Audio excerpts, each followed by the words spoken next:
नमस्कार साथियों। एक बार फिर से स्वागत है हमारी साइंस की इस यूट्यूब पे संचालित फर्स्ट ग्रेड फर्स्ट पेपर की इस क्लासेज में, जहां हम पढ़ रहे थे कार्य और ऊर्जा। कार्य और ऊर्जा की हमने 2 क्लासेस कर ली थी।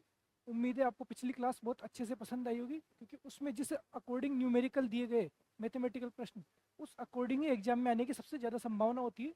और आज ही हमारी कार्य ऊर्जा की अंतिम क्लास है और कल से हमारा एनवायरनमेंट शुरू होगा।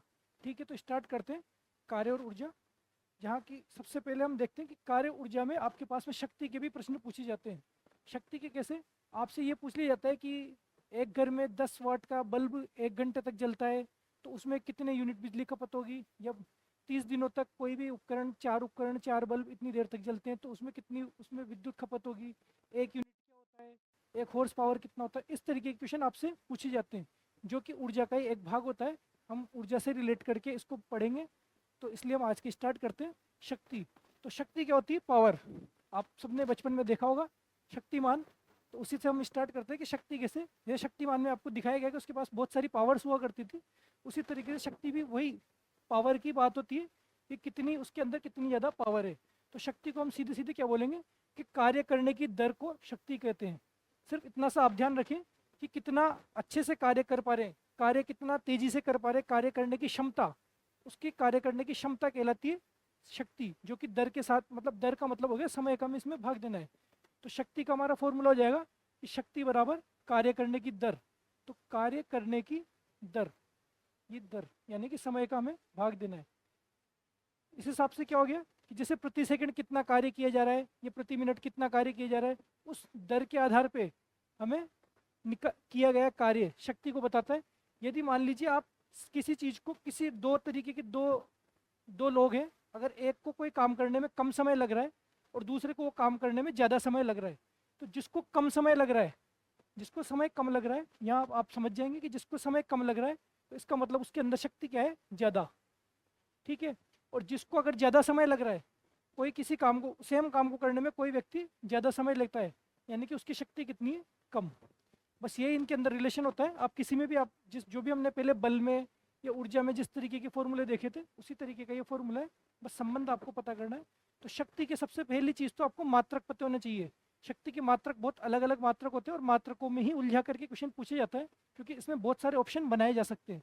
ऑप्शन की संभावना ज़्यादा है, इसलिए क्वेश्चन भी यहीं से पूछ लिया जाता है। तो सबसे पहले तो शक्ति का हमने सीधा सा डेफिनेशन पढ़ी कि कार्य करने की दर शक्ति कहलाती है। और कार्य कोई ऊर्जा भी हमने देखा था, दोनों सेम सेम से होते हैं। तो ऊर्जा ऊर्जा की भी वही ऊर्जा रूपांतरण की दर भी शक्ति कहलाएगी। तो शक्ति का पहला तो फॉर्मूला हो गया कार्य बटा समय।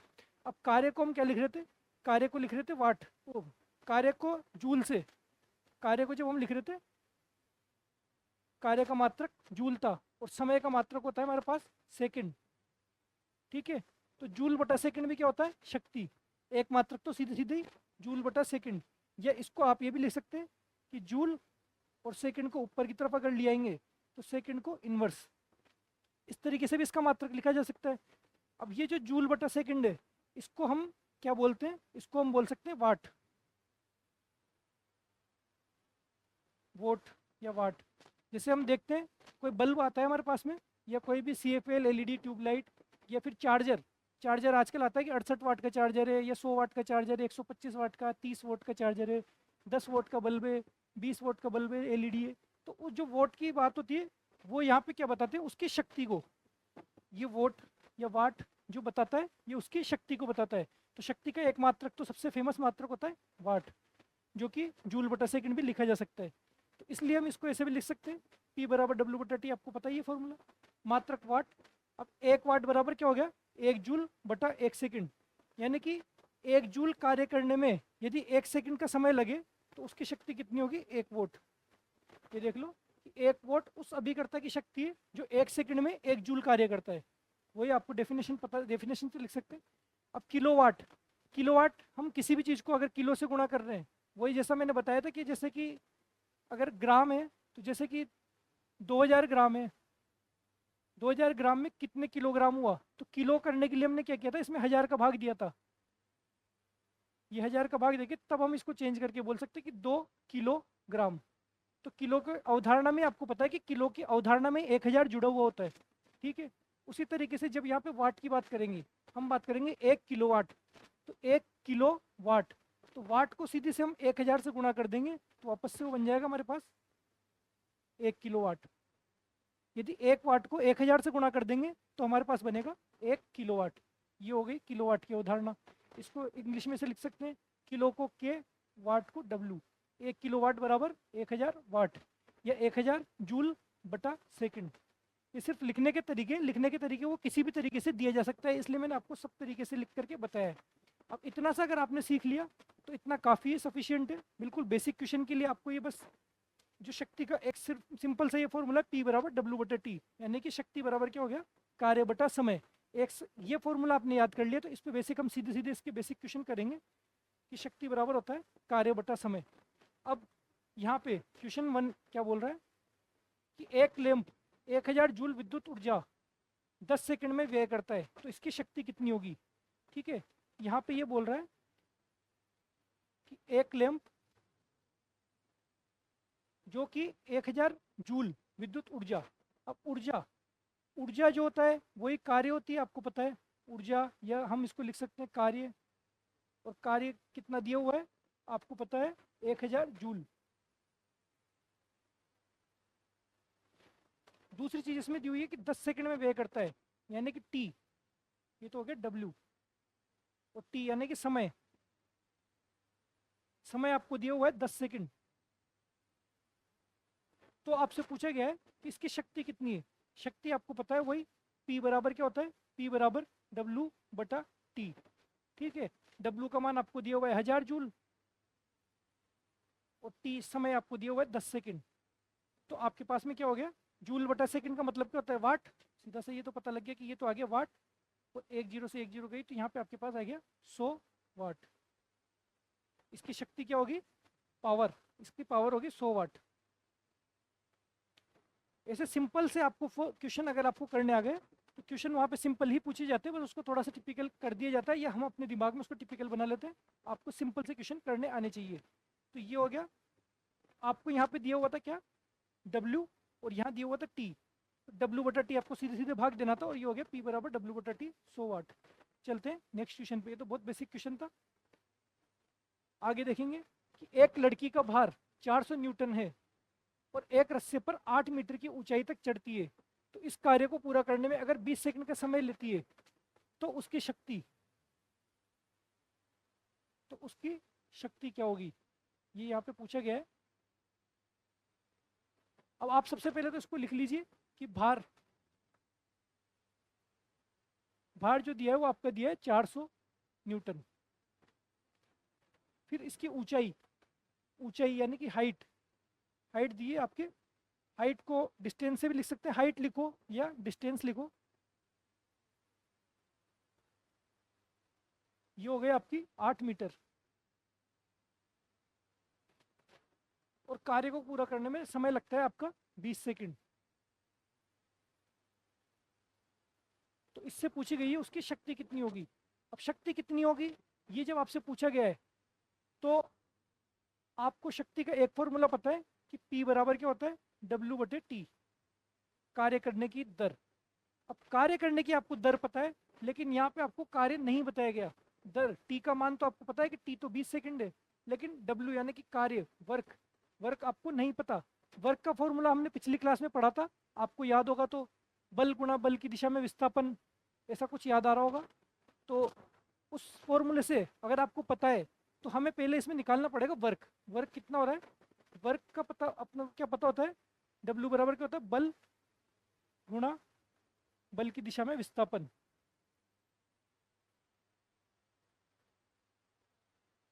यानी कि W बराबर एफ डी कोस थीटा, जो आपने देखा था एफ इंटू डी।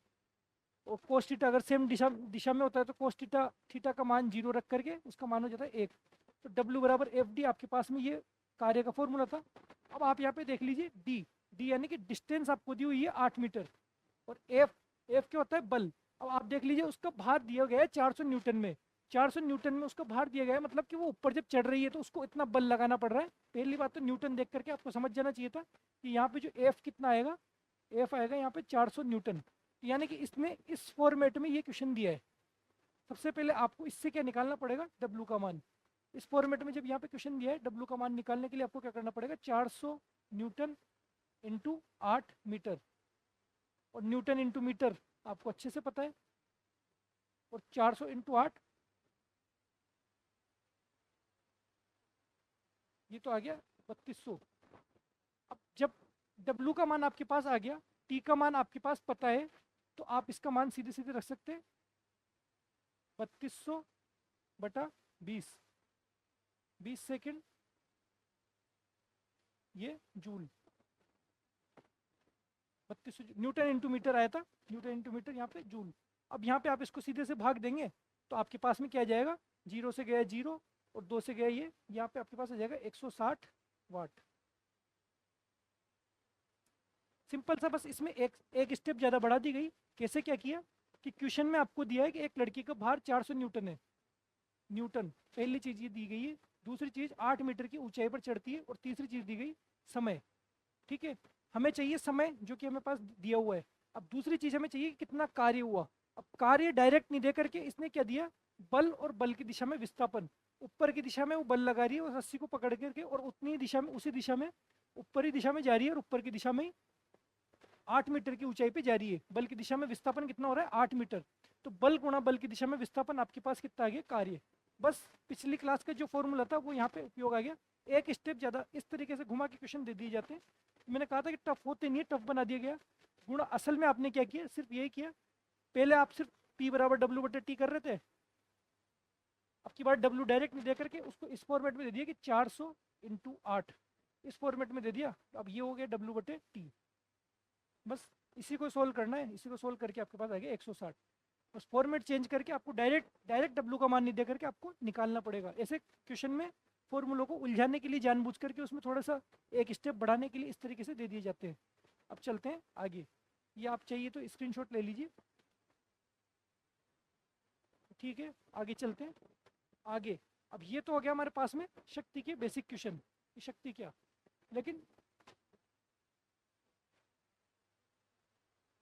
लेकिन क्या होता है कि आपके पास में शक्ति को कार्य से जोड़ करके क्वेश्चन पूछे जाते हैं। और वो कैसे पूछे जाते हैं, शक्ति कार्य से जुड़ा हुआ कैसे होता है, इसको हम देखेंगे। कि अब तक हमने सिर्फ देखा कि शक्ति का एक मात्रक वाट, और मैंने बताया शक्ति के बहुत सारे अलग अलग मात्रक निकलेंगे, अलग अलग फॉर्मेट में निकलेंगे। तो सबसे पहले तो मात्रक हमने वाट देखा। अब अगर 1 किलोवाट हमने देखा था, 1 किलोवाट में क्या था, 1 किलोवाट बराबर था हमारे पास में 1000 वाट। ये तो हमने पहले देखा था। लेकिन हम पढ़ते हैं कई जगह हम सुनते हैं 1 किलोवाट हावर, यानी कि 1 किलोवाट घंटा। तो 1 किलोवाट घंटा में क्या होगा कि सबसे पहले तो 1 किलोवाट मतलब तो 1000 वाट, और घंटा, घंटा मतलब कि 1 घंटे में 60 मिनट होते हैं, और 1 मिनट में 60 सेकंड होते हैं। इसलिए 1 घंटे में टोटल कितने सेकंड हो गए, 60 मिनट इंटू 60 सेकंड। इनको जब गुणा करेंगे तो 1 घंटे में आपके पास आ जाएंगे 3600 सेकंड।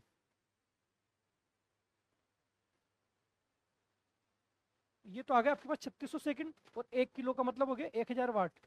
ठीक है, अब इनको पूरा एक गुणा करेंगे तो 1 किलोवाट हावर, इन दोनों को जब गुणा करेंगे तो आपके पास आ जाएगा ये 36 और उसके आगे 50, इतने वाट इंटू सेकेंड, वाट इंटू सेकेंड ये आ जाएगा। और इसको एक सामान्य भाषा में हम इसको लिख सकते हैं 3.6 इंटू 10⁶। ये आपको बिल्कुल ऐसे कैसे याद रखना है, ये क्वेश्चन एज इट इज पूछा जाता है। कम से कम अनगिनत बार ये क्वेश्चन पूछे जा चुका है, हर एग्जाम में पूछा जाता है कि 1 किलोवाट आवर में कितने जूल होते हैं। 1 किलोवाट आवर में 3.6 इंटू 10⁶ जूल होते हैं। जूल क्यों, क्योंकि वाट इंटू सेकंड का मतलब होता है जूल, वाट इंटू सेकंड का मतलब जूल होता है। और वो मैं बताऊंगा कैसे, अभी देखना। पहले तो आप ये ध्यान रखो कि हमने क्या किया, 1 किलोवाट आवर, 1 किलोवाट मतलब 1000 वाट, और हावर मतलब 3600 सेकंड। सिर्फ इनको गुणा किया तो 3.6 इंटू 10⁶, ये तो हो गई एक संख्या। और यहाँ पे जो मात्रक थे, वाट को सेकंड से गुणा किया, किलोवाट मतलब वाट हो गया, और हावर, हावर को हम सेकंड में लिखते हैं तो सेकंड को वोट इंटू सेकंड जूल। और ये कैसे होता है, हमने यहाँ देखा था पीछे मात्रक P बराबर W बटे T था। ठीक है, वोट बराबर क्या था, जूल बटा सेकंड, वोट बराबर जूल बटा सेकंड था। अब ये मान लीजिए जूल को तो हम इधर ही रहने दें और सेकंड को ले जाएं ऊपर, तो यहाँ पे क्या हो जाएगा, वोट सेकंड ऊपर की तरफ गया इंटू सेकंड बराबर आपके पास क्या रह गया, जूल। यानी कि जूल को इस तरीके से लिख सकते हैं, वोट इंटू सेकंड। मैंने कहा था कि मात्रक को इधर उधर घुमा करके इसमें अलग से क्वेश्चन बन सकते हैं, और ये क्वेश्चन बिल्कुल फेमस क्वेश्चन है, आपको ये सीधा का सीधा याद रखना है। पहली बात तो ये पता होना चाहिए वोट इंटू सेकंड क्या होता है, जूल। और वो कैसे होता है, ऊपर जाकर के जब गुणा होता है तो vote into second joule. Joule किसका मात्रक होता है, कि कार्य का, ये आपको अच्छे से पता है। और कार्य ऊर्जा आपके सिलेबस में, कार्य ऊर्जा आपके सिलेबस में, इसलिए ऑब्वियसली इसके क्वेश्चन पूछे जाएंगे और पूछे जाते आ रहे हैं। तो ये जो 3.6 इंटू 10 की घात 6 जो जूल आया, इसको हम सामान्य भाषा में लिख सकते हैं 1 यूनिट, 1 यूनिट। और यही आम बोलचाल की भाषा में हम जब, जैसे हमारे जब घर पे बिजली का जो मीटर का जो बिल आता है, वो बिल जो आता है वो विद्युत ऊर्जा की खपत को बताता है। तो जो विद्युत ऊर्जा,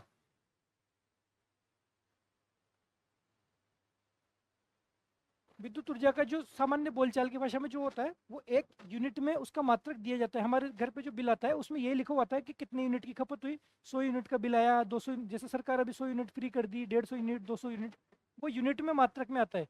और वो यूनिट में इसीलिए आता है क्योंकि उसको इस तरीके से जूल में नहीं दे करके यूनिट में देते हैं, और ये हमारी विद्युत ऊर्जा की खपत को बताता है। तो इसी पे आपके बेस्ड आपके क्वेश्चन पूछे जाएंगे। इसमें याद रखने वाली बात क्या है, सबसे पहली बात तो ये है कि 1 किलोवाट हावर, अब मैं सिर्फ आपको याद रखने वाली बात बताता हूँ। इसको सॉल्यूशन को आप चाहो तो लिख लीजिए कि ये जो इसको गुणा किया तो 3600 सेकंड हुआ।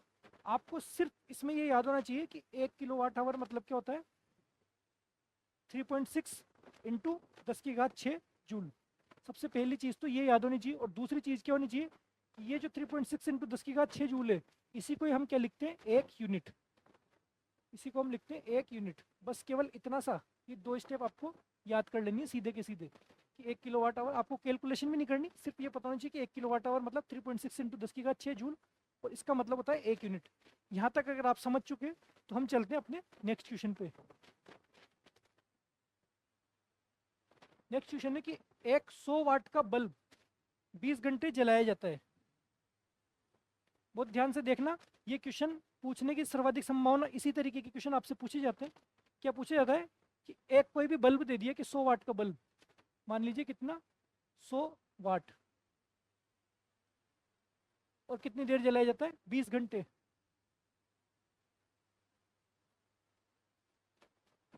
तो एक दिन में खर्च की गई ऊर्जा, एक दिन में खर्च की गई ऊर्जा की खपत कितनी होगी, और ये बताना है आपको किसमें, यूनिट में। आगे यहाँ पे सीधे सीधे लिख करके दे दिए कि यूनिट में खपत बताइए, वरना वहाँ पे ऑप्शन भी आते हैं, वो भी ऐसे होता है 1 यूनिट, 2 यूनिट, ऑप्शन से भी पता लग जाएगा कि यूनिट में हमें निकालना है। अब जब इस तरीके के प्रश्न आए आपके पास में कि कितने वोट का बल्ब कितने घंटे जलाया जाता है, तब आपको सीधा सा एक फॉर्मूला याद रखना है।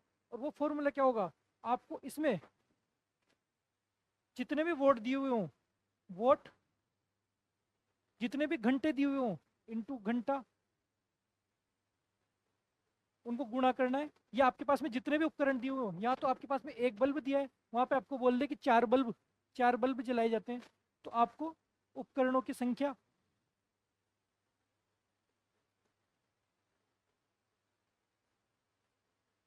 और फिर आपके पास में मान लीजिए यहाँ तो आपके पास में सिर्फ एक दिन की पूछी गई है कि एक दिन में आपके कितने घंटे, एक दिन में आपके पास में दिए गए भी 20 घंटे। आपसे पूछ ली जाए कि एक महीने की हमारे पास में बिजली का बिल कितना आएगा, कि 1 महीने का, 20 दिन का, 15 दिन का, 1 साल का, तो आपको फिर उसके आगे क्या गुणा करना है, दिन।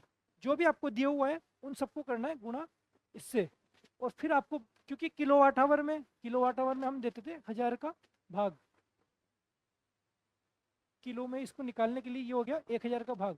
सिर्फ आपको ये फॉर्मूला रट लेना है, समझ लीजिए कि फॉर्मूला यही है कि वोट इंटू घंटा इंटू उपकरणों की संख्या इंटू दिनों की संख्या। ये अगर आपने फॉर्मूला याद कर लिया तो इस पे बेस्ड आपके पास में कोई सा भी क्वेश्चन है, सीधे इसमें मान रखना है। जो भी चीज़ दी हुई है उसका मान रखना है, जो चीज़ नहीं दी हुई उसको भूल जाना है। मान लीजिए आपको दिन नहीं दिए तो दिन भूल जाओ, उपकरण नहीं दिए, एक ही उपकरण दिए तो उपकरण भूल जाओ। जो भी याद दिया हुआ है उन सबको इस फॉर्मूले में रखो, सीधे से आपके पास में यूनिट में मान आ जाएगा। जैसे कि मैं ये करके बताता हूँ आपको क्वेश्चन कैसे। आपको दिया हुआ है कि 100 वाट का बल्ब, तो यहाँ पे वाट कितना हो गया, 100 वाट, ये रहा 100 वाट का बल्ब, कितने घंटे, 20 घंटे। बल्ब कितना था, एक ही बल्ब था, इसलिए यहाँ पे उपकरणों की संख्या आपको नहीं लेनी, या फिर आप मान लीजिए एक बल्ब था इसलिए एक ले लिया। दिन कितना था, एक दिन, एक दिन है तो दिन नहीं लो या फिर एक ले लो, कोई बात नहीं। और यहाँ पे आपको भाग देना है 1000 से, 1000 से आपने भाग दिया तो नीचे 3 जीरो है, ये 1 2 जीरो से तो ये 2 जीरो गई और ये 1 जीरो से गई 1 जीरो, तो आपके पास 2 इंटू एक यहाँ आपके पास आ गया 2 और ये मान आ गया आपके पास यूनिट में। बस सीधा सा आपको पूरी क्लास में अगर आपको और कुछ भी समझ में नहीं आए लेकिन सिर्फ ये समझ में आ रहा है तो भी आपके लिए बहुत अच्छी बात है कि आप सिर्फ ये वाले फॉर्मूले भी अगर ये वाले क्वेश्चन कर लेते हैं तो अच्छी चीज़ है। इन क्वेश्चन को आपको करना है, फॉर्मूला सिर्फ एक पता होना चाहिए कि वोट इंटू घंटा इंटू उपकरणों की संख्या इंटू दिन, जो भी आपके पास में दिए हुए उन सबको गुणा करना है और 1000 का भाग दे देना है। आपके पास में आ जाएगी कितनी यूनिट ऊर्जा की खपत हुई, यूनिट में आपके पास माना जाएगा और ये आ गया आपके पास 2 यूनिट। सीधा सा 100 वाट इंटू 20/1000 2 यूनिट। सिंपल क्वेश्चन है और ऐसा क्वेश्चन पूछा जा चुका है, मैं आपको सीधे क्वेश्चन नहीं बताता हूँ। ये देखिए ऐसा कैसा क्वेश्चन आपके पास पूछा गया 2020 में। क्वेश्चन क्या बोल रहा है, 100 वाट का एक विद्युत बल्ब, अब इसको आप खुद करेंगे, मुझसे पहले आप खुद कर सकते हैं इसको, कि 100 वाट का एक विद्युत बल्ब 6 घंटे तक प्रतिदिन काम में लिया जाता है। तो हमें सीधा सा वो फॉर्मूला था, क्या था, सबको गुणा कर देना है। 100 वाट विद्युत बल्ब 6 आवर प्रतिदिन काम में लिया जाता है, तो बल्ब के द्वारा एक दिन में व्ययित ऊर्जा कितनी है किलोवाट आवर में। किलोवाट आवर मतलब वही यूनिट, किलोवाट। हमें बताया कि 1 किलोवाट आवर को हम यूनिट में बोल रहे हैं, किलोवाट आवर को यूनिट में बोल रहे हैं। यहाँ पे ये रहा कि 1 किलोवाट आवर ही एक यूनिट होता है, ठीक है। इसको सीधा सा जो दिया हुआ है उसको कर देंगे हम गुणा, कि 100 वाट का बल्ब 6 घंटे प्रतिदिन काम में लिया जाता है, तो बल्ब का एक दिन में व्ययित ऊर्जा कितनी है, तो ये एक दिन में व्ययित ऊर्जा आपको देना है 1000 का भाग। 1000 का भाग देंगे तो यहाँ आपके पास बचेगा 2 जीरो से 2 जीरो गई, अब ऊपर बचा 6 और नीचे बचा 10। 6 बचा 10 को 6/10 को हम लिख सकते हैं 0.6 और ये आ गया आपके पास यूनिट, यूनिट या किलोवाट आवर, किसी भी रूप में हम लिख सकते हैं। हमारे पास आया क्या 0.6 और ये क्वेश्चन आपके पास पूछा गया फर्स्ट ग्रेड 2020 में। अब ये देख लीजिए, ये इसके ऑप्शन है, ये रहे, ये आ गया आपके पास 0.6। सिंपल है। अब ऐसा कुछ भी क्वेश्चन आ जाए, कुछ भी आंकड़े चेंज कर दिए जाए, ऐसा क्वेश्चन अगर दोबारा आता है तो आप इसको बेशक बहुत आसानी से कर देंगे। जो भी आपको दिया हुआ है उनको गुणा कर देना है, जितने दिन, जितने घंटे, जितने उपकरण। मान लीजिए आपको यह दिया जाए कि यहाँ पे 1 नहीं दे करके यहाँ पे दे दिया जाए कि 5 बल्ब थे, तो आपको यहाँ पे 5 से और गुणा कर देना है। यहाँ आपको 1 दिन की जगह आपको दे दिया जाए कि यहाँ 25 दिन तक जले, तो 25 से और गुणा कर दिया जाए। बस करना सिर्फ गुणा है और भाग देना है 1000 का, ठीक है।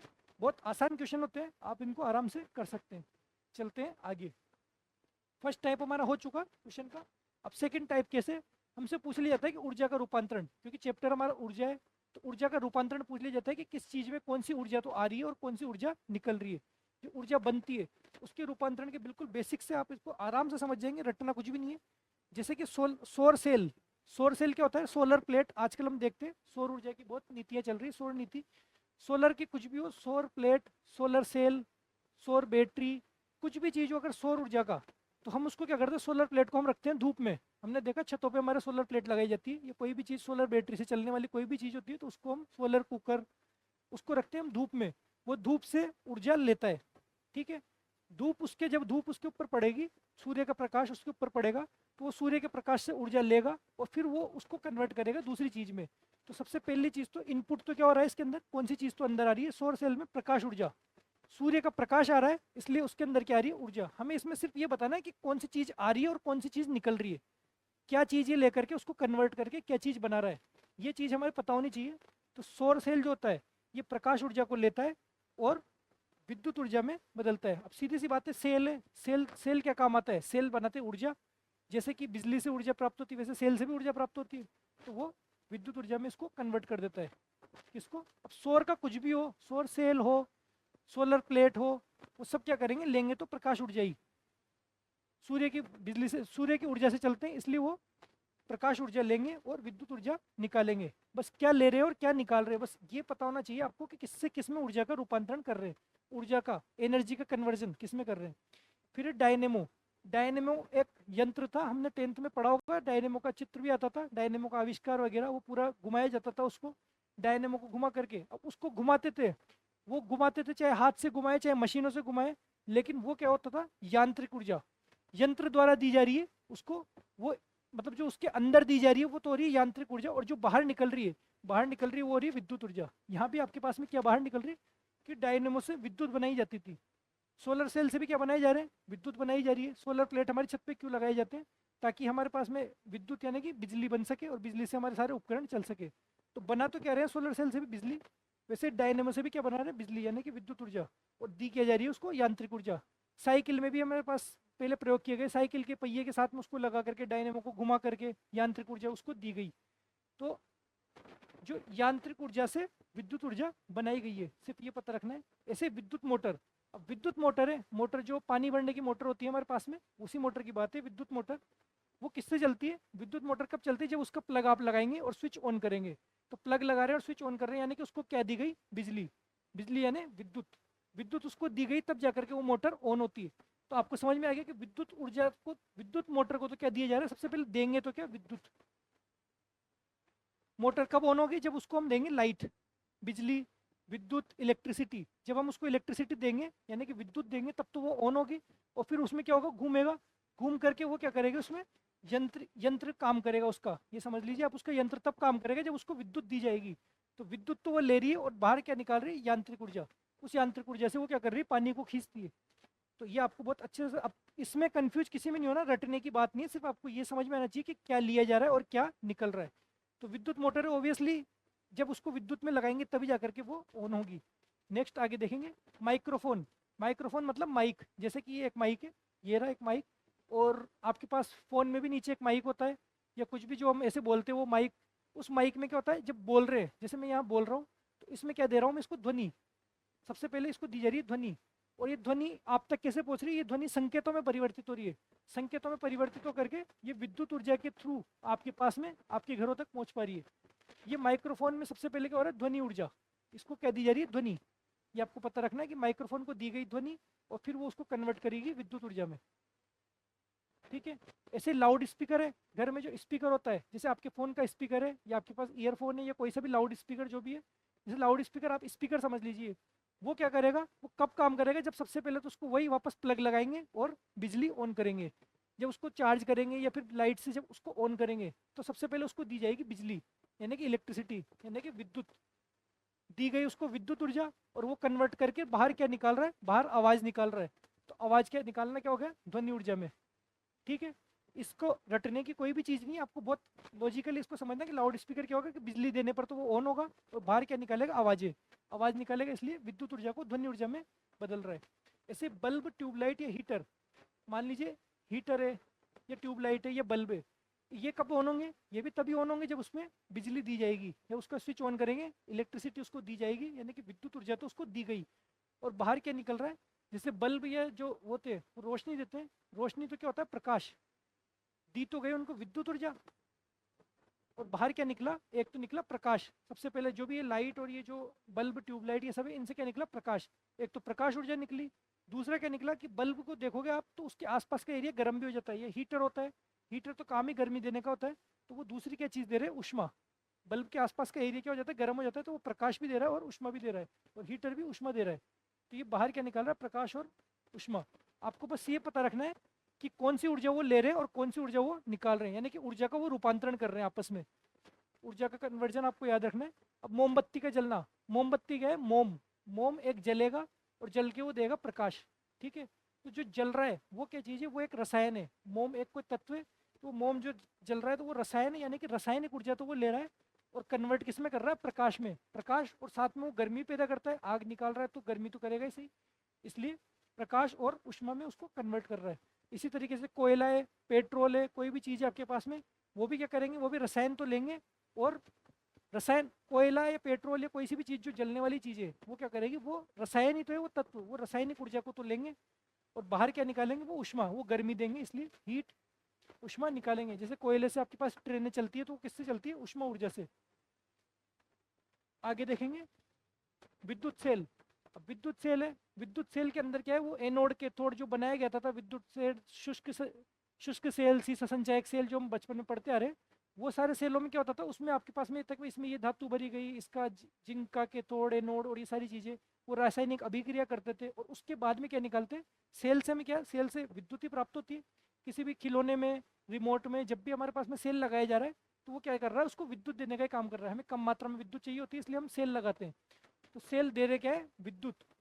और किससे दे रहे हैं, सबसे पहले वो रसायन उसके अंदर डाला जाता है, रसायन डाला जाता है। जब वो रसायन आपस में कन्वर्ट होते रहते हैं तो रासायनिक ऊर्जा, उसमें रासायनिक अभिक्रिया होती है और उससे वो निकालते हैं विद्युत। ये हो गया विद्युत सेल। ऐसे ही सोलर सेल, सोलर सेल है वापस से वही सूर्य के प्रकाश से चलेंगे, इसलिए उनको दी तो क्या गई, सूर्य का प्रकाश। सूर्य का प्रकाश मतलब सौर ऊर्जा, और निकालेंगे क्या, वही विद्युत ऊर्जा। सौर ऊर्जा से विद्युत ऊर्जा बना देंगे। ऐसे विद्युत हीटर, विद्युत स्त्री। हीटर या स्त्री भी कब चलेगी विद्युत की, जब वो विद्युत उस पर कनेक्ट होंगे, यानी कि प्लग लगाएंगे या फिर मतलब उसको इलेक्ट्रिसिटी दी जाएगी। हीटर कब चलेगा, जब उसको इलेक्ट्रिसिटी दी जाएगी। तो लेंगे तो क्या, वो विद्युत ऊर्जा। और देंगे क्या, उष्मा ऊर्जा, क्योंकि वो गर्मी करते हैं। ये हीटर और स्त्री ये करते हैं गर्मी, इसलिए इसको कन्वर्ट करते हैं उष्मा ऊर्जा में। ये क्वेश्चन डायरेक्ट पूछ लिए जाते हैं। आपको बस सीधा सा पता होना चाहिए कि ऊर्जा का रूपांतरण किससे किस में हो रहा है। ये सौर ऊर्जा है, वो क्या, प्रकाश ऊर्जा से विद्युत ऊर्जा बनाता है। डायनमो यांत्रिक से विद्युत, विद्युत मोटर, विद्युत ऊर्जा को यांत्रिक ऊर्जा। जिनके आगे विद्युत लग रहा है वो तो वैसे ही विद्युत से ही चलेंगे, नाम से पता लग जाएगा। विद्युत मोटर होगा, या फिर ये जैसे कि विद्युत सेल हुआ, ये विद्युत, कहाँ गया, विद्युत हीटर स्त्री। ज़्यादातर ऐसी चीज़ें हैं जो विद्युत ले रही है, लेकिन फिर भी आपको उनके नाम से उनको पता रखना है कि माइक्रोफोन क्या है, माइक्रोफोन ध्वनि ले रहा है और विद्युत में बदल रहा है। लाउड स्पीकर क्या हो रहा है, लाउड स्पीकर को पहले विद्युत दी जा रही है, तब जाकर के वो ध्वनि ऊर्जा में, ध्वनि ऊर्जा बाहर निकाल रहा है। आप ऑप्शन से भी इनको कर सकते हैं, बस आपको थोड़ा सा एक बार रीडिंग लगाने की देर है और आप इसको आराम से कर लेंगे।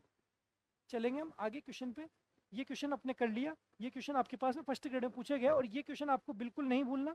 जो भी आपको दिया गया, जितने घंटे, जितने वाट, जितने उपकरण और जितने दिन, उनको आपस में गुणा करना है और 1000 का भाग देना है। यही क्वेश्चन सबसे ज़्यादा पूछे जाते हैं इस चैप्टर में से। फिर आपके पास में आगे ये क्वेश्चन,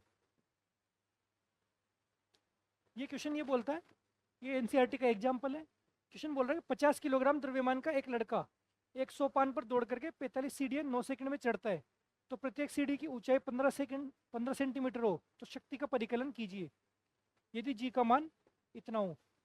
ठीक है, ये आप एक बार देख लीजिए, मैं बता तो देता हूँ आपको कि द्रव्यमान एम आपके पास कितना है, 50 किलोग्राम। जी का मान आपको दिया हुआ है 10 मीटर प्रति सेकंड इनवर्स, सेकंड स्क्वायर। और टाइम कितना है, 9 सेकंड। फिर आपके पास में क्या है, सीढ़ियाँ, 15 सीढ़ियाँ, 45 सीढ़ियाँ, सबकी ऊंचाई कितनी है, 15 सेंटीमीटर। अब 45 सीढ़ियाँ, सीढ़ियाँ है 45, और उनकी ऊंचाई, ऊंचाई सबकी कितनी है, 15-15 सेंटीमीटर। यानी कि समझ लीजिए ये जो सीढ़ियाँ हैं सबकी ऊंचाई है 45 सेंटीमीटर, यानी कि उसने टोटल डिस्टेंस कितनी कवर कर ली। टोटल डिस्टेंस कवर देखने के लिए हम इसको क्या करेंगे, डिस्टेंस, तो 45 इंटू 15 जब गुणा करेंगे तो हमारे पास में आ जाएगी टोटल डिस्टेंस, और ये हो गई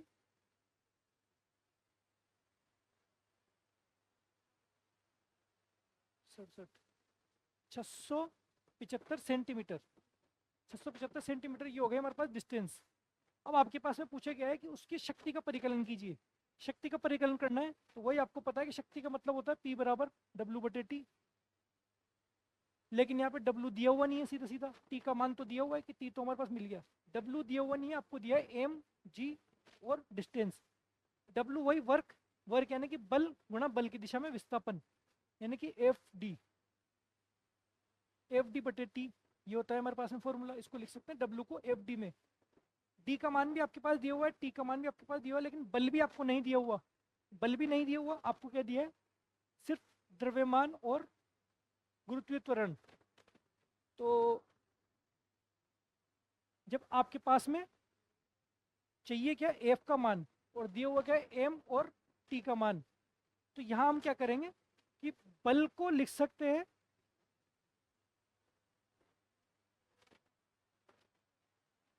F बराबर होता है हमारे पास में द्रव्यमान गुणा त्वरण। द्रव्यमान कितना है M, और त्वरण क्या होता है हमारे पास A। तो यहाँ पे हम बात कर रहे हैं गुरुत्वीय त्वरण की, जो कि हमें पर दिया हुआ है, इसलिए A की जगह हम इसको लिख सकते हैं G। ठीक है, तो यहाँ पे आपके पास में अब सीधा सीधा मान दिया हुआ है M इंटू जी, तो ये फॉर्मूला आपके पास में क्या बन गया, F की जगह लिख सकते हैं आप M G, और D को आप सीधे के सीधे लिख सकते हैं, और ये आ गया आपके पास T। ठीक है, आपको बस मुझे लग रहा है कि क्वेश्चन हार्ड लग रहा होगा, लेकिन अब आपको बहुत अच्छे से समझ में आ जाएगा। अब आपके पास में ये फॉर्मूला हमने रख दिया इसमें, तो सीधे सीधे आपको ये पी का मतलब क्या हो गया, एम जी डी बटा टी। और यहाँ पे आप सीधा अगर इसका मान रखेंगे, पी का मतलब, एम का मतलब है आपके पास 50, जी का मतलब है 10, डी का मतलब है 675 सेंटीमीटर। 675 सेंटीमीटर यानी कि 675 बटा 100, क्योंकि हम इसको चेंज करेंगे मीटर में। जब हमारे पास किलोमीटर था तब भी हम इसको 5/18 से गुणा कर रहे थे, तब भी हम उसको चेंज कर रहे थे मीटर में, और अब भी हम इसको मीटर में ही चेंज करेंगे। 675 बटा 100।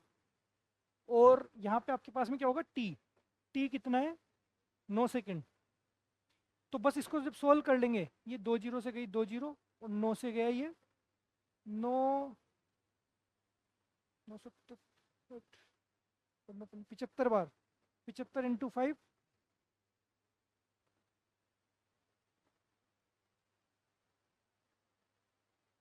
375 यूनिट।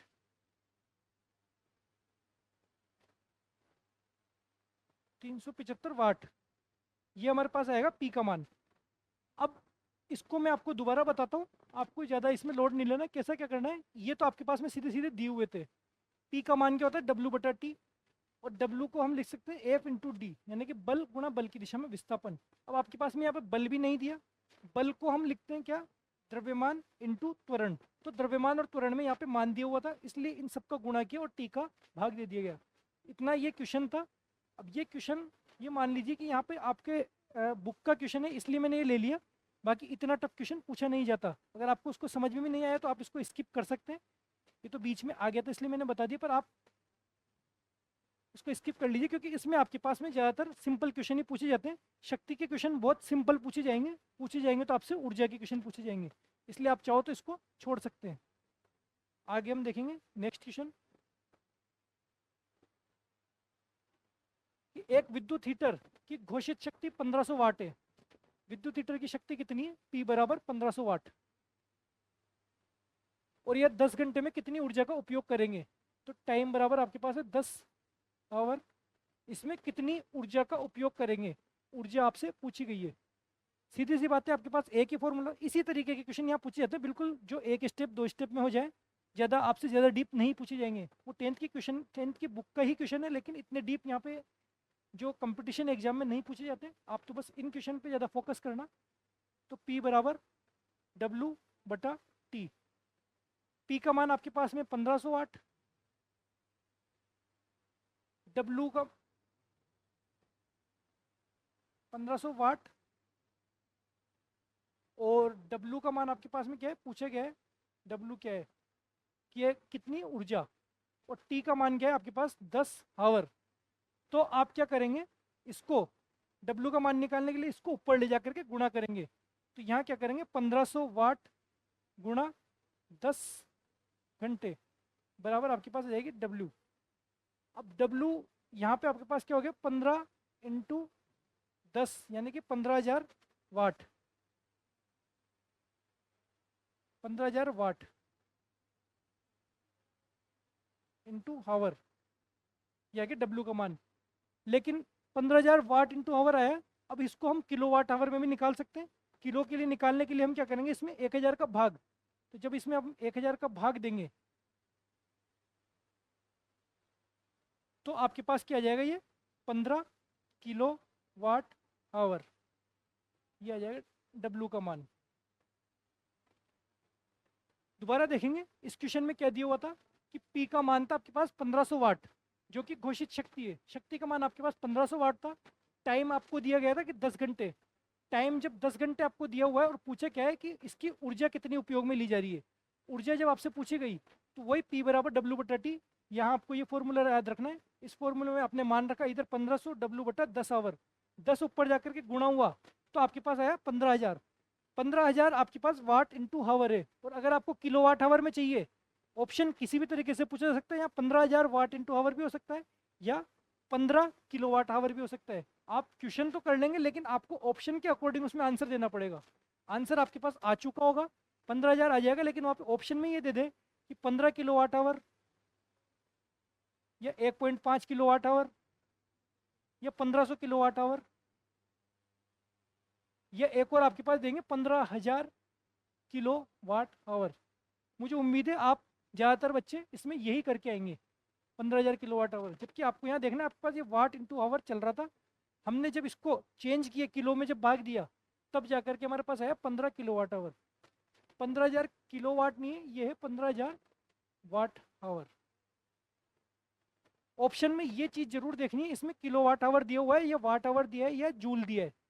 ये सबसे ज़्यादा कंफ्यूजिंग, जो इसमें मात्रक का जो क्वेश्चन कंफ्यूजिंग आपको बचपन से करते आ रहे हैं वो इसी चैप्टर में होते हैं। वो भी इसलिए क्योंकि आपको सारे मात्रक पता नहीं होते, या तो मात्रक किलोवाट आवर में होगा या वाट आवर में होगा या जूल में भी हो सकता है। तो जूल वाले कैसे होंगे वो हम देखेंगे आगे, आप इसका स्क्रीनशॉट ले लीजिए। चलेंगे आगे। अगला क्वेश्चन क्या बोल रहा है कि एम द्रव्यमान का पिंड एक नियत वेग से गतिशील है, तो पिंड पर कितना कार्य करना चाहिए कि विरामावस्था में आ जाए। ये क्वेश्चन हमने पिछले क्लास में कर लिया है कि वह उस पर उतना ही कार्य करेगा जितनी उसकी गतिज ऊर्जा है, और गतिज ऊर्जा उसकी होती है 12 mv²। ठीक है, ये क्वेश्चन आपका हो चुका। इसके अलावा है कि 1500 किलोग्राम द्रव्यमान की एक कार जो 60 किलोमीटर प्रति आवर के वेग से चल रही है, उसको रोकने के लिए किए गए कार्य का परिकलन कीजिए। ये कर लेते हैं। ये क्वेश्चन भी आपका ऐसा क्वेश्चन हो चुका है पर फिर भी कर लेंगे। 1500 किलोग्राम द्रव्यमान की एक कार, 1500 किलोग्राम द्रव्यमान, ठीक है। ये जो एक कार है ये 60 किलोमीटर प्रति घंटा के वेग से, वेग आपके पास क्या है 60 किलोमीटर प्रति घंटा। सबसे पहली चीज मैंने जो बताई है 60 किलोमीटर प्रति घंटा दिया हुआ है, तो इसको आपको चेंज करना है मीटर प्रति सेकंड में। तो 60 को आप वही 5/18 से जब आप गुणा करेंगे तो 6×3 = 18 और 6×2 = 60, आपके पास आ गया 50/3, 50/3, और ये मीटर प्रति सेकंड। अब आपसे पूछे क्या है, इसको रोकने के लिए किया गया कार्य, वही जितने वेग से वो चल रही है उसको रोकने के लिए उतनी उसको गतिज ऊर्जा देनी पड़ेगी, जैसा कि इस क्वेश्चन में था। तो यानी कि उसकी गतिज ऊर्जा कितनी है 12 mv²। वही आपको क्या करना है, सिर्फ इसमें 12 mv²। इस फॉर्मूले में मान रखना है, आप इसको बहुत आसानी से कर सकते हैं। तो 12 m का मान है 1500 और v² का मान है आपके पास 50/3 × 50/3। अब तो बस आप बहुत आसानी से इसको कर सकते हैं। 3 से ये गया 500 बार, 2 से गया 250 बार। जब आप गुणा करेंगे 5 × 5 25, 25 25 625, 2 जीरो की 3 जीरो, 1 2 3, 3 जीरो की 3 जीरो/3, ये आ जाएगा आपके पास में। ये था 12 mv² गतिज ऊर्जा, और ऊर्जा का मात्रक होता है आपके पास जूल। ठीक है, ये आ गया आंसर। ये क्वेश्चन ऐसा का ऐसा क्वेश्चन हमने पिछली क्लास में किया हुआ है, बस ये आपकी प्रैक्टिस के लिए दोबारा क्वेश्चन था। न्यूमेरिकल क्वेश्चन इसमें आने की संभावना है, इसलिए न्यूमेरिकल क्वेश्चन पे हम ज़्यादा फोकस करते हुए चल रहे हैं। न्यूमेरिकल पे बेस्ड थ्योरेटिकल क्वेश्चन भी पूछे जाते हैं, वो भी हम देखेंगे आगे। अब ये क्वेश्चन है कि 4 युक्तियाँ जिनमें से प्रत्येक की शक्ति है 500 वाट, 10 घंटे तक उपयोग में लाई जाती है, तो इसके द्वारा व्यय की गई ऊर्जा जूल में परिकलित कीजिए।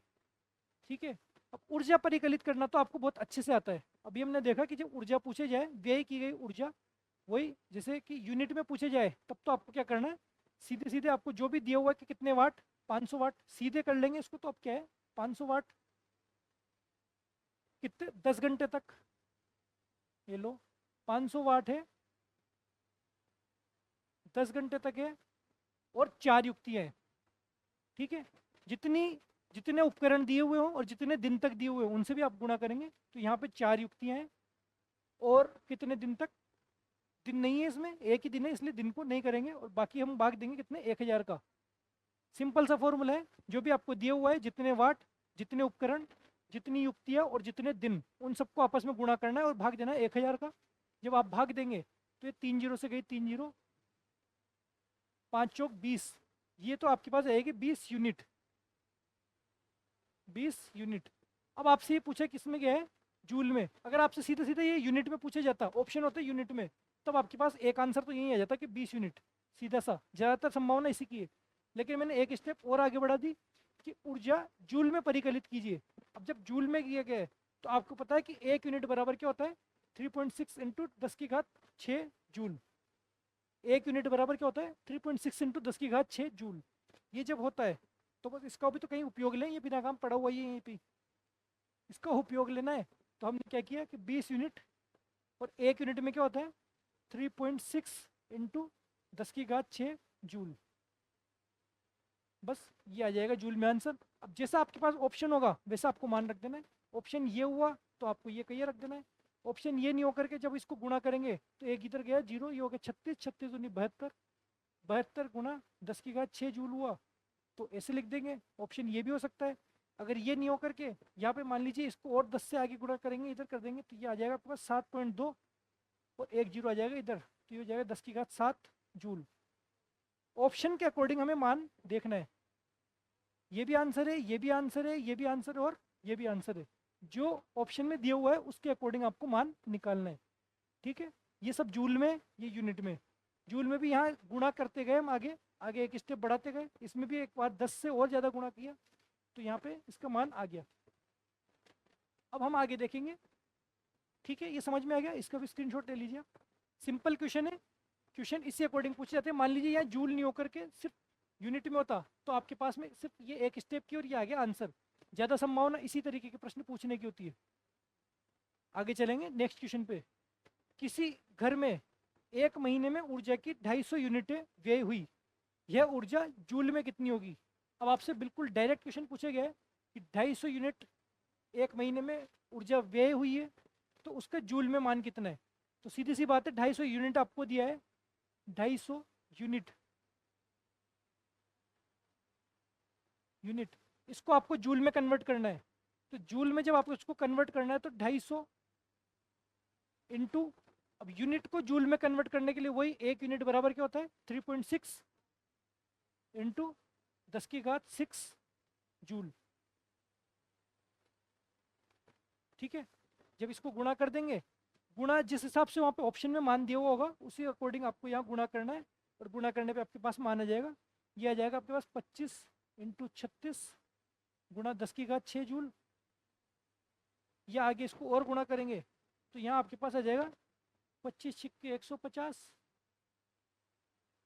और 25 से 75 90,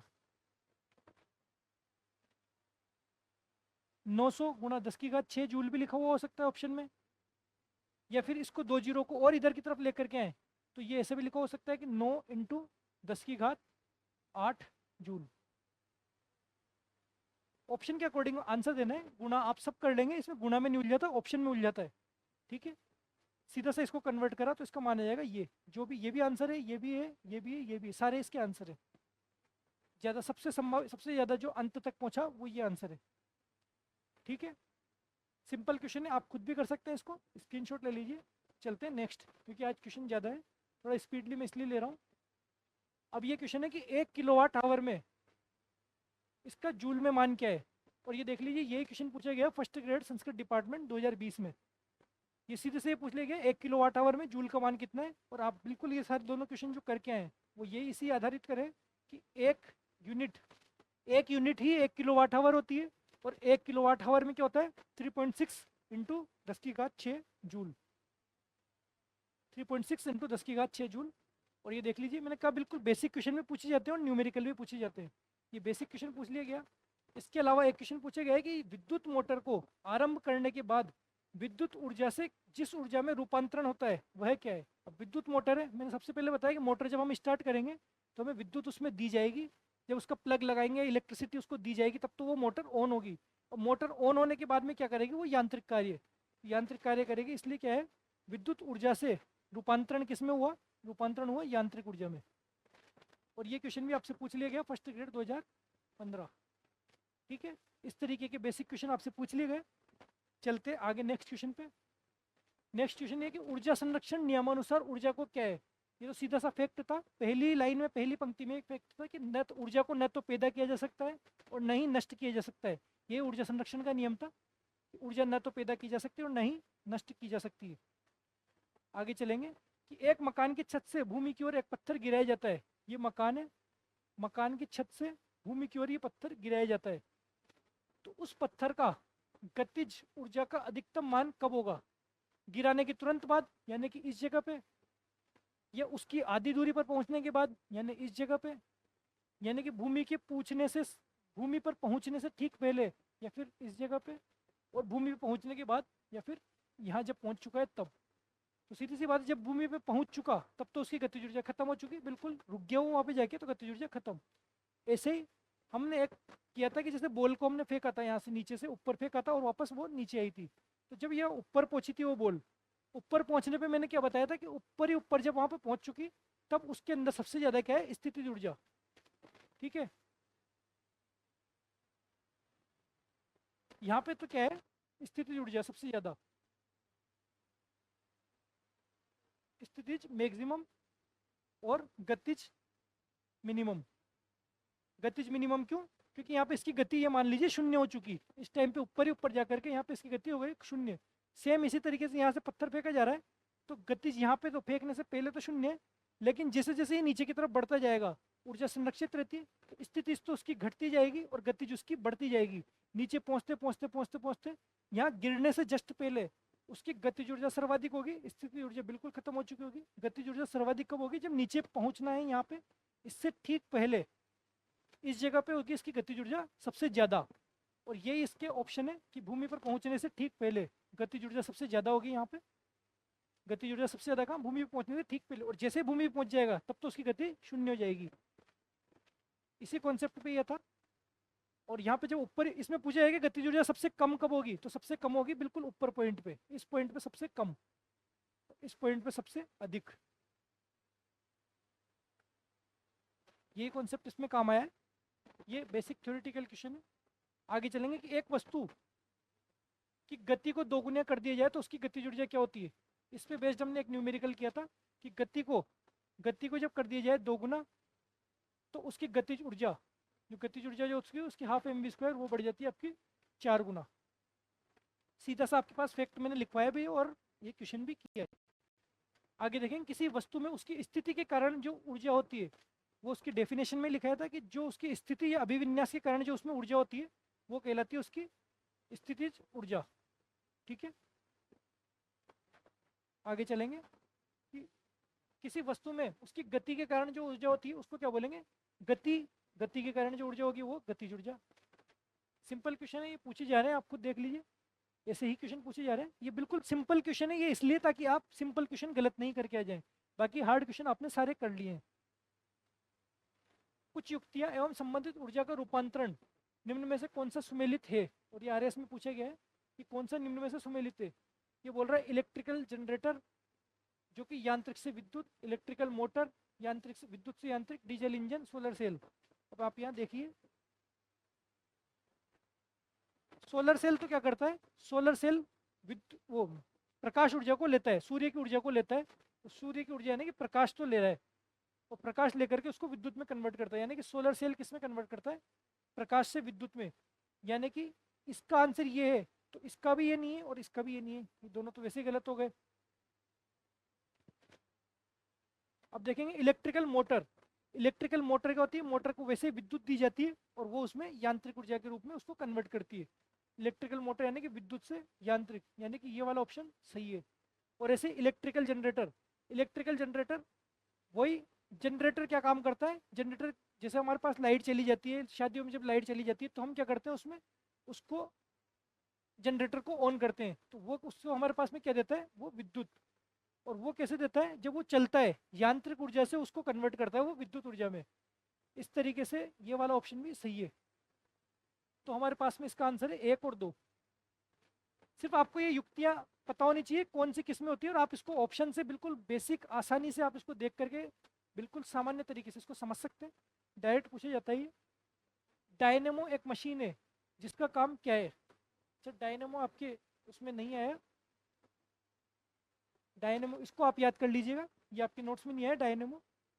जो ये युक्तियाँ थी यहीं पे आप एक डायनेमो भी लिख लीजिएगा, शायद डायनेमो इसमें नहीं आया था, यहाँ लिख लेना है डायनेमो।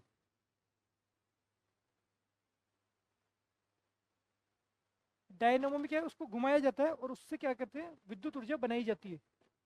इसलिए आप अभी लिख लीजिए, डायनेमो में क्या होता है? विद्युत ऊर्जा को यांत्रिक ऊर्जा में, सॉरी, यांत्रिक ऊर्जा को विद्युत ऊर्जा में परिवर्तित किया जाता है।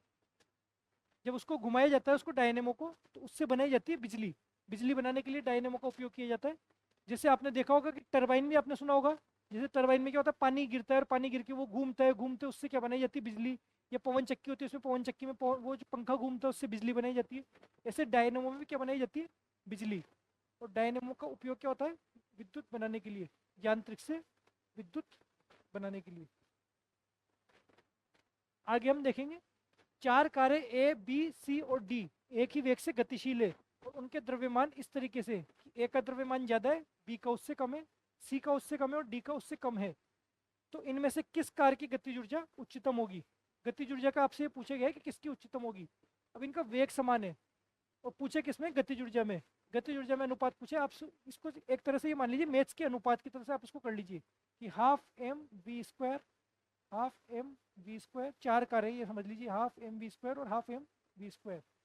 इस पे बेस्ड किसी भी तरीके का आपसे क्वेश्चन पूछा जा सकता है। बस आपको ध्यान रखना है ये कारें आपके पास ए बी सी और डी, ठीक है। जब इनका आपसे अनुपात पूछा गया कि कौन सा ज़्यादा होगा, तो आप ये समझ लीजिए, एक चीज़ बता दी कि वेग उनका सबका समान है, एक ही वेग, चारों का वेग समान है, इसलिए वेग से कोई फर्क नहीं पड़ेगा। इसलिए आप क्या कर सकते हैं, वेग को यहाँ से हटा सकते हैं। ये हमने यहाँ से वेग हटा दिया, ये हमने यहाँ से वेग हटा दिया, ये हमने यहाँ से वेग हटा दिया और ये हमने यहाँ से वेग हटा दिया, ठीक है। अब हमारे पास में ये पता है हमें कि ये हाफ हाफ भी सब में बराबर है, तो हाफ भी यहाँ से हटा दिया, यहाँ से हटा दिया, ये भी हटा दिया, इससे भी कोई फर्क नहीं पड़ रहा, इससे भी कोई फर्क नहीं पड़ रहा। अब हमारे पास क्या बचा, सिर्फ और सिर्फ द्रव्यमान। और द्रव्यमान, ये कार 1 का द्रव्यमान, ये 2 का द्रव्यमान, 3 का द्रव्यमान, 4 का द्रव्यमान। और हमें ये पूछा दिया गया है कि द्रव्यमान इनका ज़्यादा है, ए का द्रव्यमान ज़्यादा, यानी कि M1 का मान ज़्यादा है, M2 से ज़्यादा है, और M3 का और भी ज़्यादा है, M3 से, M1 का M2 से ज़्यादा है, 2 का 3 से ज़्यादा है और 3 का 4 से ज़्यादा है। यानी कि सबसे कम 4, फिर बड़ा और बड़ा, ये इनके द्रव्यमान का क्रम है। तो इससे पूछा गया है कि गतिज ऊर्जा किसकी सबसे ज़्यादा होगी। तो जिसका द्रव्यमान अब सबसे ज़्यादा आया है उसी की गतिज ऊर्जा सबसे ज़्यादा होगी, क्योंकि बाकी चीज़ें इस पर इफेक्ट नहीं डाल रही। वेग सबका बराबर था इसलिए वेग सबके हट गए, हाफ सब में होता है इसलिए हाफ 1/2 सबका हट गया। अब सिर्फ और सिर्फ द्रव्यमान फर्क डाल रहा है, और द्रव्यमान का यहाँ पे हमें एक चीज़ दी हुई है कि ए का मान सबसे ज़्यादा, बी का उससे कम, सी का उससे कम, डी का उससे कम, इसलिए ए का द्रव्यमान सबसे ज़्यादा, इसलिए ए का गतिज ऊर्जा सबसे ज़्यादा। अब इसको आप रटना नहीं है कि ए का द्रव्यमान ज़्यादा आ गया तो उसकी गतिज ऊर्जा ज़्यादा आ गई। ये क्वेश्चन किसी भी तरीके से घुमा के पूछ सकता है। अगला क्वेश्चन मान लीजिए मैं आपको ये बता दूं कि क्वेश्चन ये पूछ लिया जाए कि ए बी सी डी सभी का द्रव्यमान बराबर है। अब आपको यहाँ दे दिया जाए कि सबके द्रव्यमान बराबर है, लेकिन आपको ये दे दें कि उनके जो वेग है, वेग ऐसे है कि ए का वेग आपके पास में 10 किलोमीटर प्रति सेकंड है, और बी का आपके पास में 20 से वेग है, सी का आपके पास 40 के वेग है और डी का आपके पास 30 का वेग है। इस वेग से ये गतिमान है। अब आपसे पूछा जाए कि गतिज ऊर्जा किसकी अधिकतम होगी, तो अब जब द्रव्यमान बराबर है तो आपको देखना है, वेग को देखना है, ये इनके वेग है। अब वेग जिसका मान सबसे ज़्यादा होगा उसकी गतिज ऊर्जा सबसे ज़्यादा होगी। यहाँ वेग का मान इसका सबसे ज़्यादा है इसलिए गतिज ऊर्जा इस सी की सबसे ज़्यादा होगी। इस क्वेश्चन से आपको थ्योरी से रिलेट करके देखना है कि हाफ एम वी स्क्वायर में आपको ये दे दिया कि वेग तो सबका बराबर है तो वेग तो सबका हट गया, और एम आपको दिया कि ए का सबसे ज़्यादा है इसलिए उसकी गतिज ऊर्जा सबसे ज़्यादा। जो आपको दिया हुआ है उस पर बेस्ड आपको उस फॉर्मूले में रख करके देखना है, कंपेयर करना है एक दूसरे से, एक दूसरे से तुलनात्मक रूप से आप देख करके इसका मान निकाल सकते हैं। क्वेश्चन किसी भी तरीके से पूछ लिया जा सकता है। आपसे पूछ ले कि एक कार और एक ट्रक दोनों समान वेग से गतिमान है, समान वेग से गतिमान है और उनका द्रव्यमान भी समान है, तो इनमें से किसकी गतिज ऊर्जा ज़्यादा होगी। ऑप्शन दे दिया जाए, मैं बोलूँ कि एक कार और एक ट्रक दोनों समान वेग से गतिमान है,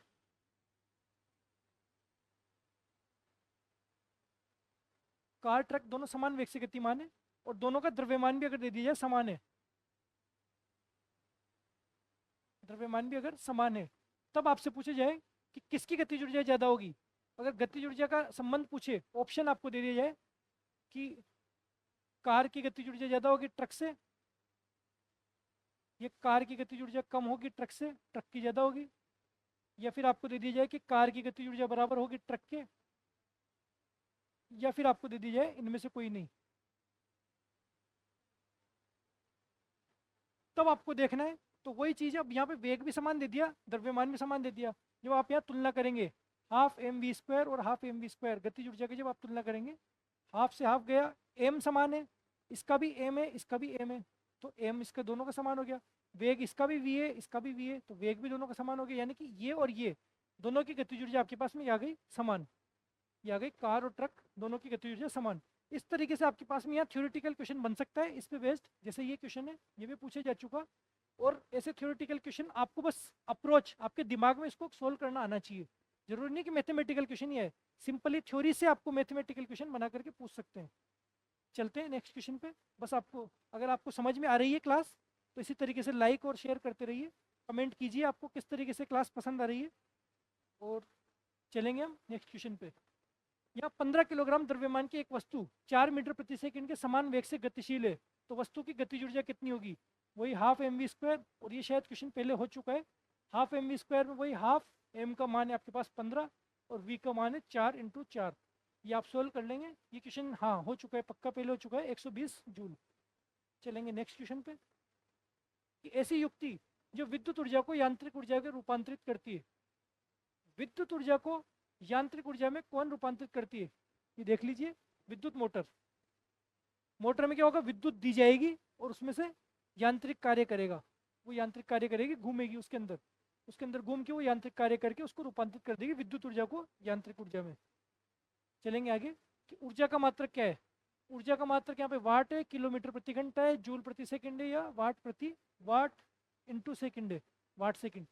तो आपको ये पता है कि वोट तक इसका मात्रक होता है, वोट होता है शक्ति का, P बराबर होता है W बटे टी।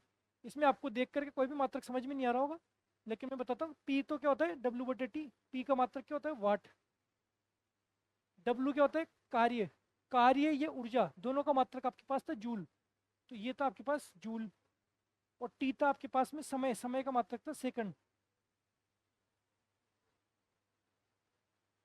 ये जो कार्य या ऊर्जा आप इसको दोनों लिख सकते हैं। आपसे पूछा गया ऊर्जा का तो इसको ऊर्जा भी मान सकते हैं, कार्य ऊर्जा का मात्रक सेम ही होता है, तो ये जूल। अब आपसे पूछा गया है कि ऊर्जा का मात्रक क्या होता है, तो ऊर्जा का मात्रक तो आपके पास होता है जूल, तो जूल यहाँ पे दिया नहीं है, या तो जूल बटा सेकंड दिया, और जूल बटा सेकंड का मतलब तो क्या होता है वाट।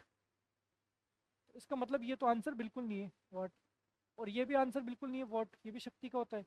लेकिन जब आप इसको देखेंगे, जूल तो रहने दो इधर ही, तो इसको गुणा कर दोगे इधर, तो ये हो जाएगा vote into second, vote into second बराबर जूल। और ये हमने एक क्वेश्चन में किया भी था कि वोट इंटू सेकंड का मतलब क्या होता है जूल, और ये आ गया आपके पास वोट सेकंड, यही होता है ऊर्जा का मात्रक। एक क्वेश्चन में भी आया था ये चीज़ आपके पास में सीधे की जा सकती है। अब आपके पास में घड़ी की स्प्रिंग में भंडारित ऊर्जा क्या है। घड़ी की स्प्रिंग, जैसे घड़ी है, कोई चाबी भर दी गई है घड़ी में, चाबी वाली घड़ी है, तो चाबी भर दी गई है, या धनुष की डोरी खींच ली गई है, या स्प्रिंग को दबा दिया गया है, तो उसके अंदर कौन सी ऊर्जा होती है? उसके अंदर होती है उसकी स्थिति अभिविन्यास के कारण, उसकी स्थिति चेंज हो गई। जब तक वो अपनी वास्तविक स्थिति में नहीं आ जाएगा तब तक उसके अंदर ऊर्जा होगी। यानी कि वो जो चाबी भर दी गई, तो चाबी वो जब तक खत्म होते होते होते होते चाबी वापस जब जीरो तक नहीं आ जाएगी उल्टी घूम के, तब तक उसके अंदर क्या होगी? स्थितिज ऊर्जा। और वो स्थिति के कारण थी, इसलिए वो उसकी है स्थितिज ऊर्जा। तो घड़ी के स्प्रिंग में भी कौन सी होती है? स्थितिज ऊर्जा। धनुष की डोरी में, स्प्रिंग में, ये सारी चीजें होती है स्थितिज ऊर्जा। अच्छा, घड़ी की स्प्रिंग ये भी स्थितिज ऊर्जा, और घड़ी में चाबी देने पर भी क्या होगी? स्थितिज ऊर्जा। ठीक है, चलते हैं। हो गया आज की क्लास। और तो आज की क्लास में जिस तरीके के क्वेश्चन हमने किए, उम्मीद है आपको मजा आया होगा। कुछ क्वेश्चन आपको हार्ड भी लगे होंगे, लेकिन आपको हार्ड पे भी बिल्कुल स्किप करके नहीं जाना, आपको जितने हो सकते हैं उतने क्वेश्चन करने। वो एक क्वेश्चन था जो मैंने आपको बताया जो आप छोड़ सकते हैं, बाकी के क्वेश्चन आपको करनी है। दोबारा रिवीजन कर लेते हैं। शक्ति क्या होता है? W बटा टी, आपको बहुत अच्छे से याद है कि कार्य बटा समय होता है शक्ति, जिसका मात्रक होता है जूल, कार्य का मात्रक जूल, और समय का सेकंड, तो जूल बटा सेकंड होता है शक्ति का। जूल बटा सेकंड को हम क्या बोल रहे थे? वोट। और वोट को जब हम दूसरी चीज में चेंज करते हैं, तो जैसे 1 किलोवाट में तो क्या हो गया? 1000 वाट। लेकिन 1 किलोवाट आवर जब हम उसको गुणा करेंगे 1 किलोवाट आवर, तो वो हो जाएगा 3.6 इंटू 10⁶ जूल। वो कार्य का ही मात्रक होगा एक तरह से। ये आपके पास में 3.6 इंटू 10⁶ जूल, और इसको हम क्या लिख सकते हैं? 1 यूनिट। और यही बेस्ड, इस पे बेस्ड आपके क्वेश्चन सबसे ज़्यादा आएंगे कि यूनिट में जब आपसे पूछा जाएगा मान कि कितनी उसकी ऊर्जा की खपत हुई, जैसे कि 100 वाट का एक बल्ब 20 घंटे जलाया जाता है, तो कितनी यूनिट? तो आपको ये फॉर्मूला बिल्कुल अच्छे से याद करना है कि वॉट इंटू घंटा उपकरणों की संख्या दिन बटा 1000। यही ये समझ लीजिए कि ये इस पूरी क्लास का सार है, ये वाला फॉर्मूला इस क्लास का सार है। इसके अलावा आपको ये ऊर्जा का रूपांतरण पढ़ना है, जो आप उम्मीदें ज़्यादातर लोगों को आता होगा, नहीं तो आप इसको पढ़ के वैसे भी कर सकते हैं, बस केवल एक बार समझना है। एक बार समझते आप इसको बहुत आसानी से कर देंगे। तो ऊर्जा का रूपांतरण आपने कर लिया, उसके बाद में ये बेसिक क्वेश्चन थे, चाहे इस क्वेश्चन को आप छोड़ सकते हैं, बाकी के सारे क्वेश्चन आपको करने हैं कि 1 किलोवाट आवर में कितनी ऊर्जा होती है, और ऊर्जा संरक्षण का नियम, वस्तु की गतिज ऊर्जा दोगुनी कर दी जाती है तो उसकी गति, वस्तु की गति दोगुनी कर दी जाती है तो गतिज ऊर्जा उसकी 4 गुनी बढ़ जाती है। फिर उसकी स्थिति के कारण स्थितिज ऊर्जा, गति के कारण गतिज ऊर्जा। ये आपको इस तरीके के क्वेश्चन करने आ गए होंगे।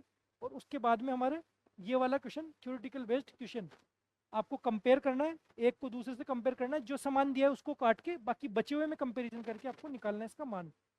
तो इस तरीके से ये आपकी आज की क्लास होती है पूरी। उम्मीद है आपको क्लास पसंद आई होगी। अगर आपको क्लास पसंद आ रही है, इसी तरीके से क्लास चलती रहनी चाहिए, तो आप कमेंट कीजिए। और मिलते हैं हम नेक्स्ट क्लास में, जो कि होगी हमारी एनवायरनमेंट की क्लास। एनवायरनमेंट की क्लास बिल्कुल एक नए तरीके से आपने कई बार पढ़ ली होगी या कई जगह आप भटक चुके होंगे, लेकिन जो आपको यहाँ मिलेगा वो मटेरियल आपको कहीं देखने को नहीं मिलेगा। आप खुद मान जाएंगे कि जब आपके पास में एग्जाम में क्वेश्चन आएंगे, इस तरीके के जो क्वेश्चन, जो हमारी मेहनत है वो बिल्कुल वेस्ट नहीं जाएगी। आप बस साथ में पढ़ते रहिए, विश्वास कीजिए, आपको सारे क्वेश्चन एग्जाम में इसी पूरी क्लासों से देखने को मिलेंगे। एक भी क्वेश्चन यहाँ बाहर नहीं जाने देंगे। मिलते हैं नेक्स्ट क्लास में इसी विश्वास के साथ में। जय हिंद।